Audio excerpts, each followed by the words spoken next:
Hi friends, మునగాకు తాలింపు దీంట్లో కొద్దిగా తీసుకొని పచ్చడికి వాడుకున్నాను.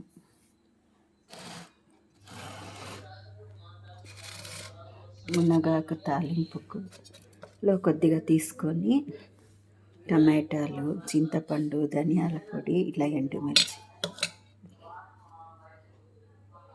ఎండుమిర్చి ఇలా కొద్దిగా వేసి గింజలు వేసినా కూడా కారంగా ఉంటుంది. తగినంత ఉప్పు, ఇదిగోండి మిక్సీలో వేసేస్తే సరిపోతుంది. ఇట్లా తిరిగి నూనెలో వేయించుకుంటా.